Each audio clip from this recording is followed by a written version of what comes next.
Welcome, everyone, to the Dynamic Directions digital series. My name is Travis Ray Cheney.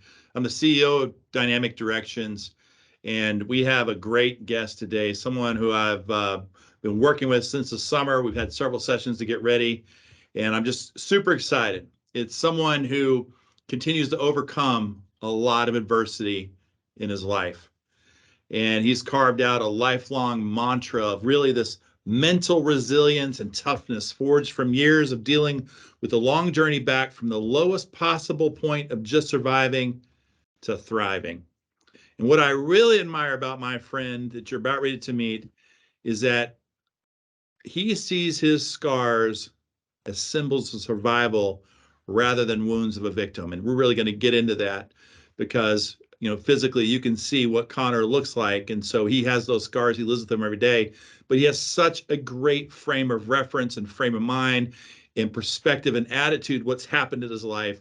I'm so excited for everybody to hear it. I want to give a warm Dynamic Directions welcome to my friend, Connor, who's coming to us from the great Garden State of New Jersey, right, Connor? Yes, sir. It's pouring right now, but like I said earlier, I think the next few days it should lighten up. I think we're just getting the tail ends of the hurricane, and it's a place that I have enjoyed coming over to the last few years. Coming from down south, it's nice to get out and explore the country a little bit. Well, we might want to throw the disclaimer in. You're not from New Jersey. You just happen to be in New Jersey delivering some content and some speaking, right? Yeah, I have a few events coming up the next few weeks at a couple different high schools in the area. Again, an opportunity to see some friends and family, people I went to High Point University with, and again, just an opportunity to expand the brand and again preach some of these great tools that we're talking about today. Yeah, so you heard him say something really key there for Connor and I, where our relationship was established is through High Point University. And for those of you who've known me, you know who my coach and mentor is. I still call him Nito, even though that most people call him Dr. Cobain, who's president of High Point University. So Connor came with Dr. Cobain this summer to an event we had at High Point University and told a little bit of a story. And once I heard it and I met him, we hung out at the National Speakers Association. Um, they're gathering their national conference. I think it was a month later when we were in Nashville. We've had several calls, so we have something in common. We have a love for High Point University and definitely an adoration for Dr. Nito Cobain. So, Connor, get us started here. Talk a little bit about kind of your story and who you are. So that'll set up some of the principles that you're out teaching when you're meeting with the high school students, the college students, the businesses. But we can also tie that back to the relevance of our audience here, who are mostly in the financial services company. So tell us a little about yourself, Connor. Get us started here. Yeah, I mean, so my story is a lot about just growing up. I look at my time when I was in middle school as nothing too different than so many other people I knew and have experienced meeting over the years. I mean, I was a athlete in middle school. I enjoyed playing sports. If it had a ball, if it had a field, if it had an area to go play, I mean, you would see me out there. I loved football. Again, being from the South, that was probably a religion to a lot of people. And then basketball and my passion that I saw combining elements from everything that I had played, everything that I knew growing up, and when I first stepped out on the field, it was something that I instantly fell in love with. And so as I get into eighth grade, I've probably been playing sports every season, every day for a couple years now. And one of the other things being a middle school kid is I started, liking girls, you could say, You can for me, say it. It's okay. and for me, I was like a hopeless romantic, and so I really fancied this girl. I wanted to, make a big impression. It was somebody that we'd kind of been friends for a few years, and I wanted to show her, that there possibly could be something else. And so I thought, what would be better than we had this fire pit out in the backyard, roast some marshmallows, sit out under the stars. Again, I was a little romantic 13-year-old as much as I could be, and something I had done a million times before was start that fire. I had done it with my friends, my brothers, my dad. And for whatever reason, this day it was a lot harder than the rest. It was we had rain for the past few days, so keeping the logs dry was important.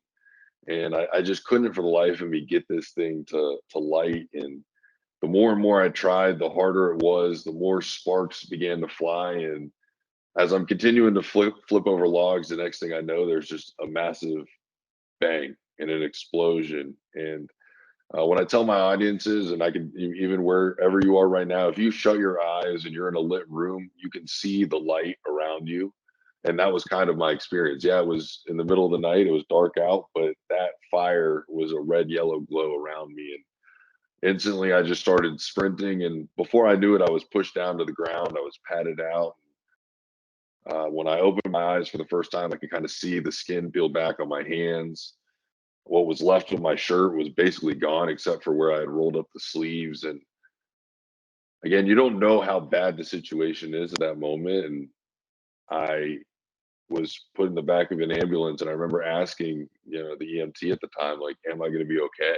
Because I had never experienced anything like that. I've never seen anybody experience like that. It's something you really only see in the movies. And I didn't even get a chance to get a response before they had put, an IV in me and pumped me full of medicine. And I ended up being airlifted to Augusta, Georgia, which is now one of the largest burn centers in the country. And at the time I arrived, they diagnosed me with being burned 90% of my body, 75% being third degree, and I was given a 1% chance of survival. So their Wow. main goal was really just to keep me alive long enough for my friends and family and people from our extended family from around the country to just get there to that hospital to Mm. hopefully see me one more time. And so again, for me, it is I wouldn't say a difficult thing to talk about anymore because it's given me so much of a unique perspective on life. And obviously it's a happy story at the end of the day because I'm here doing what I love and what I enjoy. But it was through those experiences of basically waking up after a medically induced coma and being told, hey, you're not going to walk again. You're missing some fingers. You've lost about 40, 50 pounds of body weight. And you're going to have, if there's going to be a life for you, it's going to be basically starting over from square one. And I think that's when it really kind of hit me. And again, at 13 years old, I turned 14 in the hospital. It was tough to try to accept that at that time. Well, let's talk about how you began to make decisions and how you and your parents started to think about this recovery. Because obviously you're here. So we know it's a great and happy ending, right? But we know, wow, what you had to go through. Because you and I were talking about Dr. Cobain and some of the principles that we've learned. And I know early on, he taught me about risk management. In other words, I'm going to make a decision. The bigger the decision, right? The bigger the risk, the bigger reward, or the bigger failure. Right. And one of the things I learned early on from him is that if I could think through three scenarios, what's like the absolute best case scenario? What's the worst case scenario? And then what's really more than likely going to happen? If I could live with the worst case scenario, knowing more than likely that more than likely scenario was going to get me where to go, then I can move forward with that. In other words, I examine the risk. I know what I stand to lose, so to speak. If I can accept that, knowing that the outcome is probably going to hit somewhere between more than likely and best case, I'm going to push forward. However, if I sense that worst case was too much for me to handle, no matter the bigger the upside was there or not, I was a little more hesitant, maybe not make that decision. So why don't you talk about some of the decisions you all had to make on this road to recovery and maybe how that principle came through for you or how you leveraged it? Yeah, I mean, I think early on, the decisions to just keep as much of my physical self as possible, right? Because the degree of burns that I was going through, most people lose limbs, they lose appendages, fingers, hands, arms, legs, because they're just trying to save you as best as they can. And so my parents early on, were taking on the risk of, all right, this stuff may never heal. It could be prone to infection, but we'd rather him wake up knowing that he has 2 feet or two hands and that he could have an opportunity to, at least try to do the things that he loves.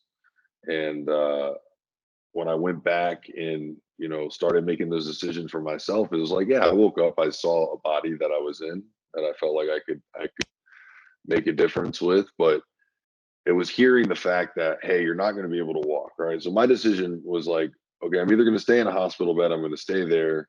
That was probably, worst case scenario. I never walk again. I never play sports again. I never live a normal life. Well, that was basically what they were telling me. So I was like, all right, there's really no difference there. The, best case scenario was I get back on my feet. I'm playing sports. My life is perfectly normal. I have no ramifications. And the skin heals the way it's supposed to heal. It grows the way it's supposed to grow.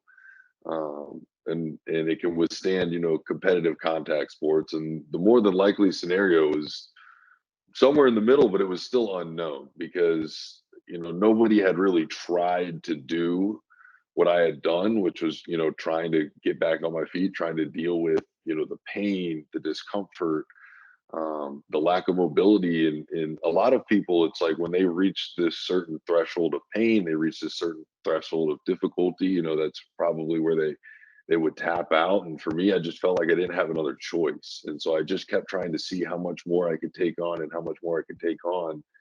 Um, Knowing that, the worst case scenario is always going to be I'll stay in that hospital bed, I'll have people taking care of me for the rest of my life. And I was like, "Yeah, I could be okay with that." I didn't want that to be the outcome, but it was like it was where I was. So I figured anything would be an improvement from that. And then I just started focusing on like the things that were right in front of me that I could control, that I could handle. Right, it was taking a step each day, trying to get a little bit further each day, and again, just seeing how much more I could handle. And then as time went on, we were able to see, all right, those steps added up to a little bit longer distances. The skin healed and was able to withstand, moving around and getting up and down. And again, with burned skin, it's like I'm getting covered head to toe in synthetically grown skin and grafted skin. And so nobody really knows, again, how much it can take, how much it can move. And by the time I was going through this, it was a lot of this stuff was in its infancy stages. We were transitioning into, new medicines, new practices, new ways of thinking about burns. And so again, I took on the option, as I got out of the hospital, to just be the test dummy, and was like, listen, I had great people around me that I knew would patch me up and put me back together. But the scenario was always the same. It was like, look, like, let's see what you can do. We have no idea what it's going to look like, but we're here if you need it. We're here to deal with that worst case scenario. And I thought, to me, that was super important to know that that worst case scenario, whatever it may be, I wasn't dealing with it on my own. I had support system around me. I had great people that I trusted in and I believed in and I had seen, do wonderful work. And so it allowed me to be optimistic and continue to think about what the best case scenario could be, what the more than likely case scenario could be. And again, to have the opportunity to go out and eventually get back to being out on the field and playing sports again, and that eventually led to being out on the Division One field and living out my dreams as playing lacrosse and being a lacrosse player. It was all because each part of that journey, it was like I understood the further I pushed, the worse it could be. My body, we have not figured out what the limits were going to be at that point, and I dealt with tearing the shoulder training for Division One lacrosse. And I know we have this story in here talking about when I broke my toe, which was a learning experience for me. I No, you didn't was just break your toe. Tell them what happened to your toe. It yeah. broke So off. I basically broke it off, and it was after I got back to school. I was able to play lacrosse my freshman year of high school, and the season had finished up, and we were getting into summer ball, and there was just that in between period of school finishing up and summer starting, and I was in PE and just kicking a soccer ball. With a couple of my buddies. I left my tennis shoes at home, so I didn't even have tennis shoes. I was just barefoot kicking a soccer ball like I had done my whole life. And I make a great cross. I thought it was a great cross. It was a good hit, and I look down at my foot, and I just see this like little line of blood right by my big toe. And as I pick my foot up, my toe literally just drops off. And that was probably the closest I ever been to like passing out. I mean, being in the hospital, you get to see some things, and so I became used to a lot of it. But that to me was something I had never seen, and it didn't even feel real. And then you go down, you go again. I went back to the hospital that was taking care of me this whole time in Augusta. They kind of laughed and made a joke about it. The reality was, if they weren't able to put the toe back on and save the toe, then like that could have been the end of my playing career, and it definitely would have been a shame. But they again patched me back up. They were like, "Let's see what you can do. You probably need to give it a little bit more time." And I gave it about 3 or 4 weeks, and the pin was still in my foot, and I was like, "I have to go out and run and play again." And it held up. It still holds up. I'm still doing all right. I still, again, was able to go out and have a great career as an athlete. And again, a lot of that was just understanding that the worst case scenario I could live with, and if there was anything I was doing in my recovery process that I really didn't feel like I was going to be able to push through, it was going to put my body at a worse place than I was before. I would shy away from it. And then for the unknown things, you have to kind of have faith in yourself, and you have to have faith in the people that you're working with and that you surround yourself with, because I'm not an expert in every single category. I could try to learn as much as I can, but there are people that this is what they do for a living. This is what they spend all their time believing in, and you got to trust those people. Well, I want to make a point here, though, Connor, because one of the things I've gotten to know you is, as I've gotten to know you, you make things sound so easy. Oh, yeah, 1% chance of living, then the next thing you know, I'm a Division I athlete at High Point University playing lacrosse, right? I want everybody to pay attention that this is where he was. He was written off. He was basically, they were calling in the family to see him maybe for the last time. That's what they're thinking. And for you to use, perseverance, the pain tolerance that you had each step along the way as the healing journey, and for you to get yourself back to a position where you were playing high school sports and earn, the right to play Division I lacrosse. I mean, that's a testament to who you are, your character. I'm sure in fact, I wish I'd talked to your parents, the way they raised you, this whole support system. And I just think that's an incredible journey that you've been on. And I don't know. I'm flabbergasted. I don't know what the word is. It just blows my mind in a great way. But one of the things that you talked about on this journey is the relearning process.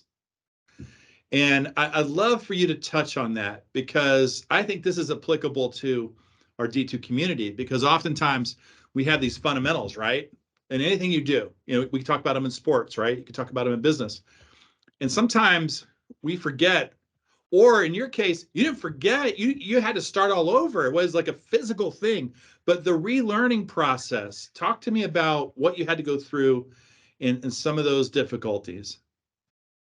Yeah, so I mean, I think like one of the most humbling things for me in my, recovery process was that relearning of doing everything. I mean, basic fundamental things that we've been doing our whole lives, like, tying my shoes, getting dressed, eating, brushing my teeth, to walking and running and everything else, right? Like it's crazy to think about, but these are not stuff that we probably all have memories of doing, right? Like we're doing them from such an early age in our development as children that, by the time you get into your teens and where we are today, it's like you've been doing this for your entire life. You don't know any different. And so for me, I think it was really difficult because I still had all my memories. Like my brain wasn't damaged from the accident, so I knew how to walk. Like I thought about it. I knew how to do it. I knew how to, tie shoes and get dressed and do all these things. But it was like a difference in my mind knowing how to do it, and my body not being able to react in that same way. And I think it was very, very difficult because like you get frustrated. I know how to do this.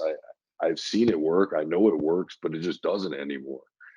And uh, it took a long, long time to kind of like get out of that habit of doing everything how I used to do it, doing everything how I knew how to do it, because the reality is the circumstances have changed. The reality that I was living in at that moment was different than where I was, even just a few months before.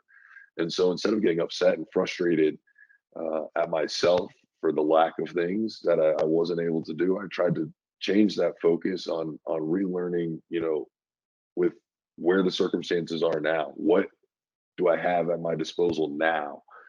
And I use, the idea of how to tie. I love using the tying shoes because I think we all, remember being taught like bunny ear, go through, pull through the loop, all that good stuff, right? Up and under the tree, whatever it was. I can't remember the little rhyme, but you all can picture it. You all do it.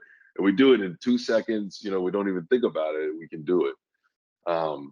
And so I understood, like, all right, let's take this idea of how a knot works, because I know how a knot works, but now let's try to adapt it to how my hands are. Like, how can I hold, one of these loops in my left hand where I'll show you guys right here, but this is what I woke up with, right? So I'm missing a little bit of my thumb. I'm missing most of my index finger. And these fingers were all bent and fused at the joint, so you actually have the ability to grab, to squeeze, to use. Because if they fuse your hands, and your fingers, aesthetically it'll look nice because they'll be straight, but you wouldn't be able to do anything. You wouldn't have as much functionality with that. And so for me, again, it was something I was upset with when I first saw it, but the fact that I was now, I know I'm able to use it and do so many things, and I feel like I might be the strongest dude with two fingers like ever um, down here. But it's one of those things. I stopped focusing on the stuff that I couldn't control, which was the fact that my body had changed, my hands had changed. I'm in this new reality. I started focusing on what I knew, how it worked, and then tried to relearn to make it fit with, again, the circumstances that I was in today. And for me, it again was humbling, but again, being able to dress yourself at like 14 years old and not have your parents do it anymore, it was awesome. Like, more than walking, more than running, just being able to like shower, get dressed, put on my shoes, and have that independence for my own self.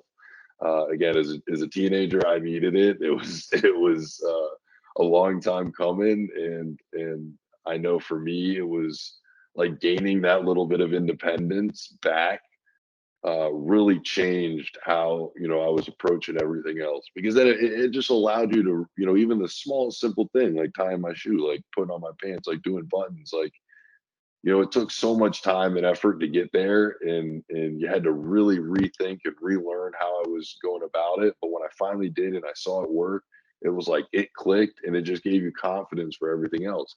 'Cause you're like, look, I got to be adaptable in this life. I got to be able to make changes when things are when necessary, and find an effective way to get it done when needed. And again, for me, yeah, thankfully my parents aren't doing that anymore. I've been able to do it for about 15 years now. I hope I got about 60, 70, 80 more years to do it. So There we go. I'm enjoying it. Well, there again, we're here with my friend Connor McKemmy, and really focusing in on mental toughness, how to apply some really tough lessons that he's learned through his tragic accident.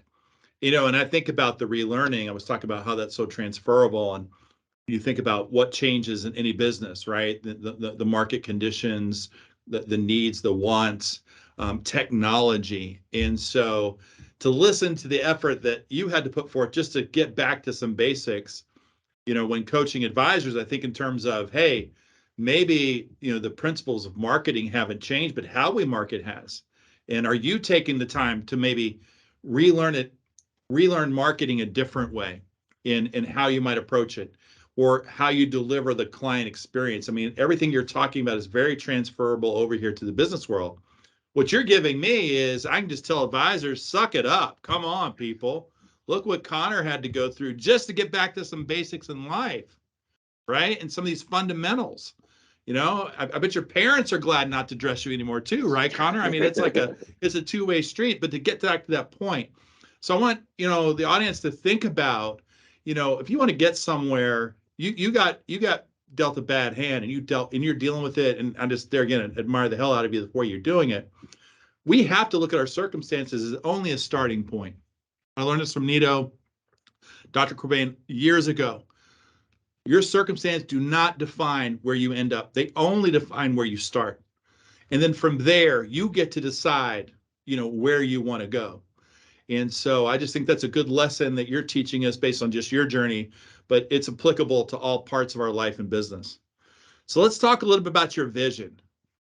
So Connor, you got back to playing sports. You were able to play Division 1 hot lacrosse. I think you stayed after and even did some coaching. But when you think about the power of the vision and goals you had for yourself, can you talk about that to our audience?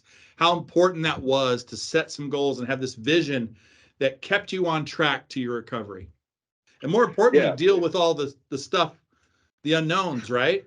yeah, 100%. I mean, I think I've always been, a goal-oriented or vision-oriented person, but it should be in everybody's nature, right?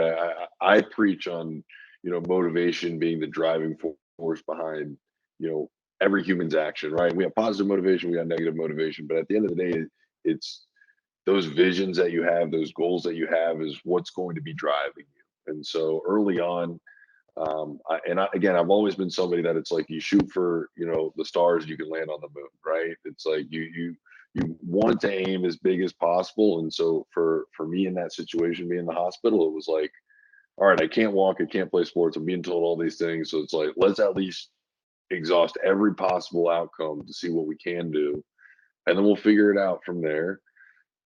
And again, with big lofty goals, I think it like naturally excites everybody early on. Every New Year's resolutions, we're trying to make these big lofty goals. Just in general, it's like that natural beginning is exciting. It's new, it's fun. It's like, wow, I'm going to go chase down this big lofty goal. And usually we start off so hot, and start rolling right away. And it's not until that like first little bit of adversity hits you, or that first little bit of struggle hits you, and then you're like, oh man, I might have to reevaluate this. And for me, it was like, all right, I want to start walking again. I want to start, getting moving again, because my vision was to be back to where I was, be playing lacrosse again, be playing sports again. Like that was my vision. And so I started, you know, taking that big vision, and it's like, all right, what does it take to be an athlete, right? You not only have to be able to walk, you got to be able to run, you got to be able to withstand, people bumping into you. For lacrosse, it's like you got to be able to, play the sport physically, like skill wise and all that, make sure my hands work and everything. And it's like, all right, now you start evaluating that vision, and you're like, man, there's a lot of stuff that goes into this.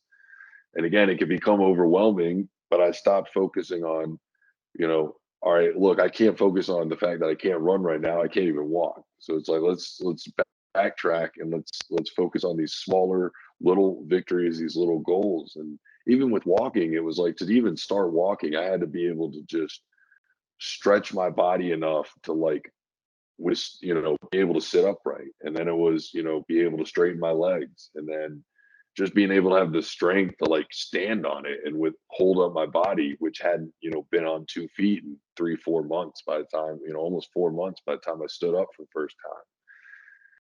And again, it was exciting because every day we're getting a little bit closer to getting to that point. And then we finally stood up, and it was like, oh my God, my feet are killing me. I've never felt a pain like that in my life. And I'm like, how am I going to take a step with this, let alone run, let alone go play sports? And I was like, and then it makes you feel like that vision, that goal, like seems further and further and further away. And I think that's naturally when we plateau and we hit that point where we're like, man, maybe I'm not cut out for this. Maybe I'm not, and you start to have, some of these thoughts. And for me, I was like, listen, we go back to the worst case scenario, best case scenario, most apps, most likely scenario. And it was like, listen,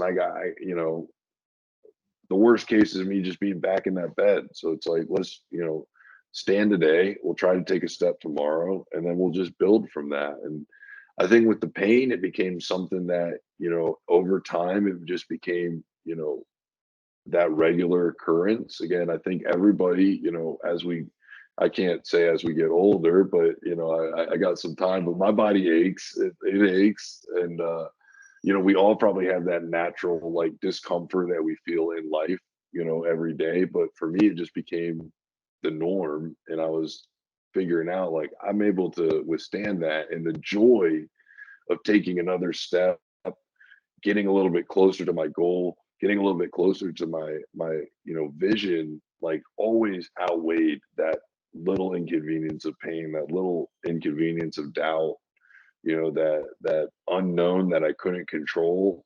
And again, for me, we didn't know what the future was going to hold. We didn't know if I was going to be able to get to where I wanted to go. I didn't know if it was even a dream that was remotely attainable. But again, the focus was what was right in front of me, which at that time was the next step, the next day, getting a little bit further and closer and closer and closer to my goal. Instead of feeling like it's further and further away, I knew by taking a step each day and getting a little bit closer, that was what I had to focus on.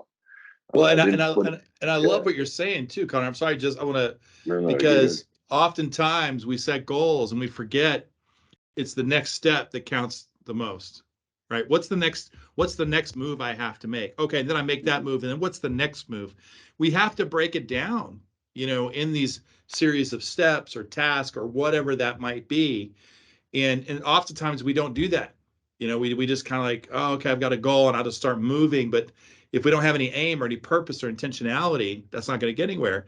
The other thing is, I mean, your vision sounds like your why, that it was what became when it got hard, you kept on going back to that vision.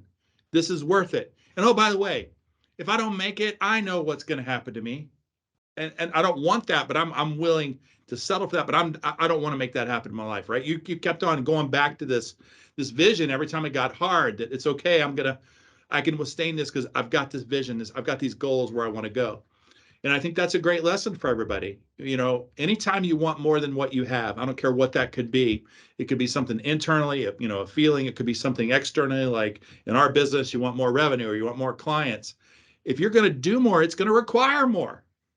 And when it requires more, that requires change. It requires some discomfort. So, knowing that, just breaking it down to these steps, following those steps, and then also when the discomfort comes, because it does, how am I going to cope with it? And what's going to be that why that's going to be that burning ember, that fire that's just going to like push me through. That's what you did, right? Yeah, yeah. I mean, 100%. Like it's so important to have that thing in your life that you can fall back. And again, for me, it was at that point in my life, it was dire circumstances, and it was like not necessarily life or death, but it was like the life that I wanted compared to to me, the death was not being able to leave that hospital, right? Having people take care of me for the rest of my life. Like that was not what I wanted at that time. And it was something I was willing to accept if that was the reality, but I wanted to do something each and every day to try to get further away from that and closer to where I wanted to go. And again, we're going to have hard days, and there was hard days for me. There were setbacks. There was a period in the hospital where I was making a lot of progress, and then I had to go back and get some surgeries on my feet and my legs that required me to go back down and essentially start the process all over again. And I was frustrated, and I was you feel like you made a lot of progress, and then you're backtracking a little bit. But again, I saw that process worked. I believed in that process, and I went right back to it because I knew I had that goal, I had that vision that was going to keep me grounded, keep me where I needed to be. And again, I trusted in what I was doing each and every day, just trying to get a little bit closer. And again, it's so important to break down because again, the easiest thing for so many people to do is fall into this trap of like I'm not getting closer to where I want to go. It seems so far away. It seems so distant. And when you're solely focused on just your vision becoming your reality, I think we get lost and forget about the importance of just that process, which is what we talk about, which is just taking that next step. Because when you focus on that next step, that's when you build momentum. That's when you build that continuous Yep. motivation in those, bars that you might have set, which for me was like, hey, let's get out of the hospital by a year and take a step each day. It was like we got out of there by 6 months. We didn't even think that was possible. Nobody thought that was possible. But it was because we were so focused on just taking that next step, doing everything I could to get a little bit better each day. And those, limits you could say that you put on yourself, sometimes you end up breaking through those by just being so in tune to your process and then to what your vision ultimately is. Well, let's talk about one more last topic, and then we'll open it up to questions. You know, this was something that really stood out to me when we talked about some lessons here, and it's really the story you had to tell yourself. Because as humans, we have self-talk going on all the time, right? It's that stuff that's kind of running back here. It's like a banner that just, I'm not good enough. If it's like a self-limiting belief, I'm not good enough, I'm not strong enough. It's all these things that just come in that creep that doubt. And so we become these stories we tell ourselves. So let's talk a little bit about, because when you and I talked, you said it wasn't the external stuff that was really hard. What was most difficult was the internal stuff that you had to battle, the story that you had to continue to tell yourself, even though there were these self-limiting beliefs or this doubt that creeped in. Yeah. So, I mean, one of the things that I get so passionate about talking, to schools, to businesses, to everybody that I get to share, my message and my story with is the battles that took place in between, my ears and my head, inside that I think be where I am today and do what I was able to do because I was put in a situation where yeah the physical toll was a lot early on, but it was that mental and emotional toll and the physical scars that I think left a harder battle and journey for me to deal with.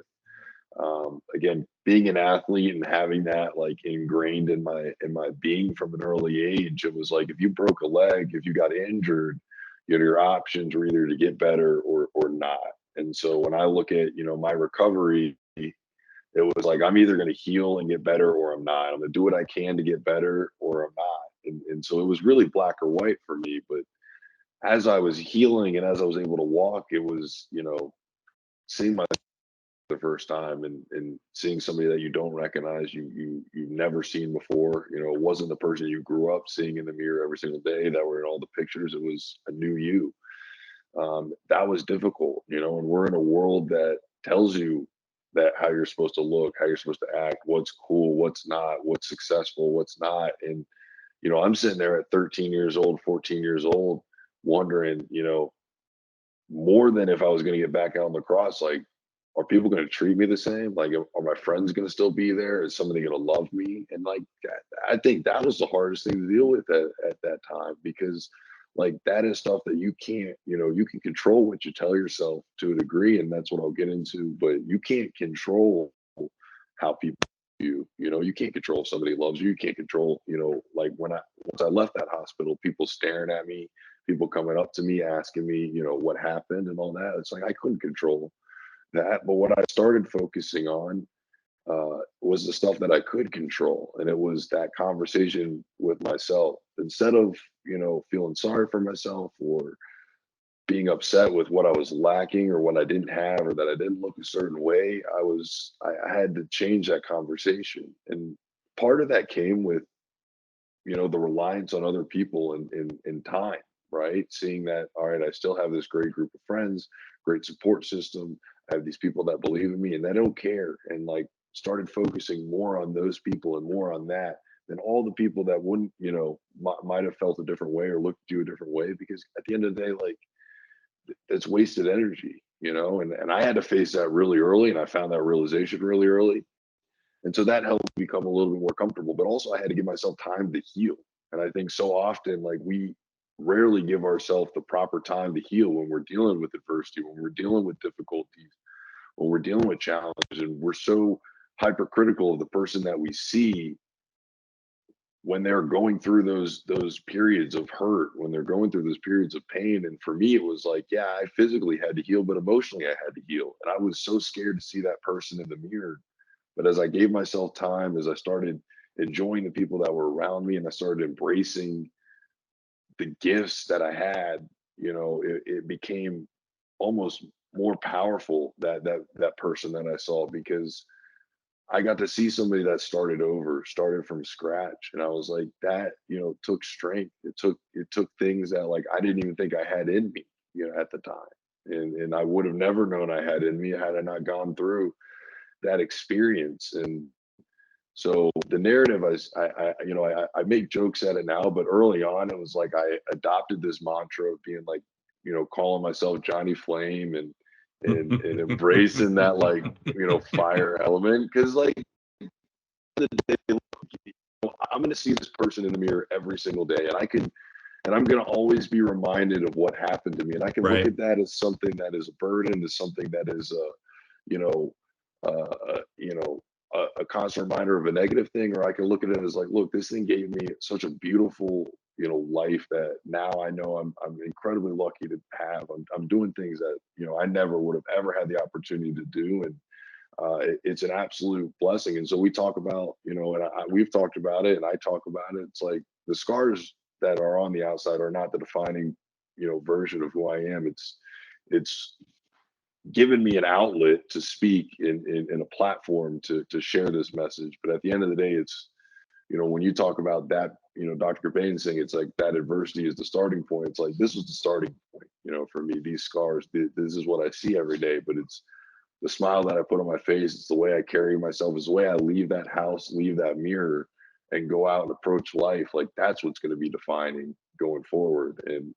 And so I look at that as something that I wear with pride. I wear with honor. And again, I thought one of the other jokes I use, and this is something that I believe, and we're talking about self-talk here, but it's like, okay, I had to kind of give up the, idea of like, yeah, I probably am not gonna look like Brad Pitt. I might not be under the definition of, most beautiful guy ever. But listen, I got a good head of hair, a nice smile, whatever. But what I tell people is, unless you've seen somebody that's been burned 90% of their body, or more, or more, any room I ever walk into, I'm easily the hottest dude you'll see, and I own that, and I love that, and I'll take that with me everywhere I go. Well, listen to Connor here, folks. Listen to him. Through the wake of adversity, he didn't count what he didn't have. He started counting what he had. He started turning what people would see as burdens into blessings. He started focusing more on what he could control, what he told himself, how he reacted to things, and reminded himself of those things every day. And if you listen to him, I've been around him enough here. This guy is real. This isn't like a show. I've seen him speak now, I think 3 times. I've spent a couple hours with him. This is him. This is how he embraced what was going on. It kind of reminds me of that happy when, which really disturbs me. People say I'll be happy when, and they name all these things. And I'm just like, well, what's it going to take to make you happy now? I mean, why do we got to wait to this for happiness? Why do we got, right? It's kind of that same principle here. And I think, this applies to all of us in all parts of our life. Are you going to focus more on what you don't have? Or are you going to rally around what you do have? Are you going to celebrate your uniqueness? Or are you just going to try to let everybody else influence you on what you say, what you do, what you feel, what you think, right? And you've done a fantastic job, Connor, really internalizing this and then letting that beauty of you just kind of come out and embracing all of that. You are the hottest guy I know. I'll tell you that right now, right?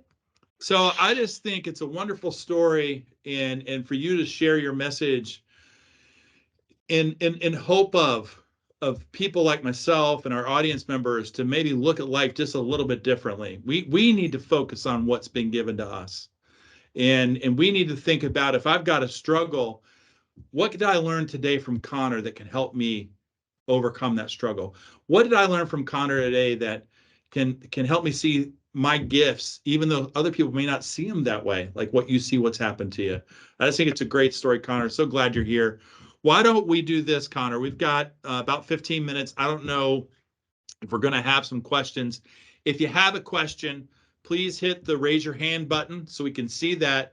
We'll unmute you, and then we'll bring you on. So this is the favorite part. Connor says he loves the Stump the Band portion of our show here, where you get to ask him some questions. And hopefully you can see that Connor's pretty comfortable with himself. I bet you might think it might be uncomfortable to ask something because this may be new to you. But that's the other thing I appreciate about Connor. When he said he's embraced this, he's embraced this. So do we have any questions here for our good friend Connor? and I can't see that far on the monitor. Ben, who you all can't see, he's right here. I'm looking at him like, Ben, do we got any questions? Got anything in the chat box? People say anything there? Well, while we're waiting, I'm going to ask you a question. So, all right, so Connor, where do you go from here in life? You've started off with this adversity at 13. They basically said you're going to die. You're not going to be anything, right? I mean, that's the harshness of that reality. You fast forward. You played high school sports. You graduate from High Point University. You played lacrosse. You coached. Now you've got this career of sharing this message. So where do you go from here? What's the ideal life you're trying to create for yourself now on a professional basis? Yeah, so I mean, I think it starts with like, what's the new vision, right? Like what's the new dream? Where is that next, vision? And for me, it started a few years ago, really during COVID, when I had the opportunity to be taken away from where I was and what I wanted to do, and kind of reevaluate, what is the most important thing in my life. And at, after everything I'd gone through, my experiences with coaching, my experiences of playing, it was, all boiled down to like, listen, I went through something that has given me a very unique perspective that I know can help a lot of people. And I want to do that so that they don't have to go through what I went through, right? I don't want people to have some life altering, life changing moment to have that realization of like, oh wow.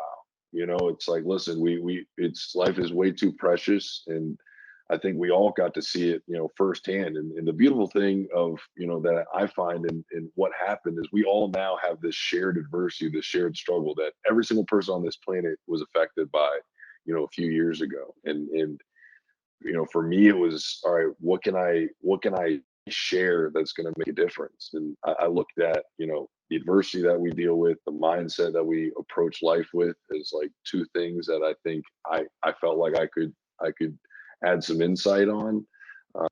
And so we started from there. And the vision was, to work on that product, figure out what I could share. And now it's, how can we maximize it? What are the different avenues that we can share and touch people's lives? Because my mission statement is, anywhere I go, anywhere, any opportunity I have, it is to, literally change one life at a time. I go speak to 1,000 people. I don't expect to change 1,000 people. If that was my realization, and that was my standard, then I would probably be upset with myself and I'd probably fall short of my goals. But I know, just like I've seen in my life, changing one life at a time, taking one step at a time, man, that stuff will build, and you will see that momentum and you will see that change. And I mean, my vision is to, when I settle down and I have family and I'm bringing kids into this world, it's a better place than where I started. Not saying this is a bad place that we're in, but my goal has always been to try to leave a positive mark and leave this place better than how I came in. Well, Connor, I want to thank you for today. I tell you what, I want you on my team. I would absolutely want you on my team. I think I'm speaking for the audience.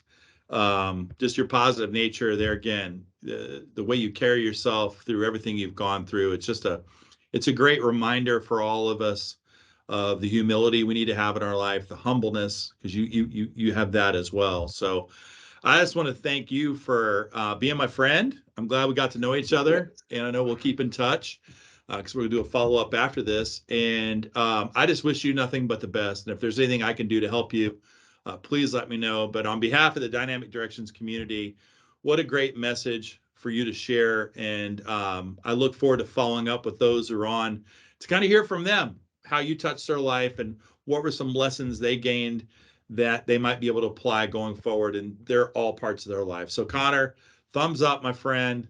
Great being with you today. Good luck on everything you've got going.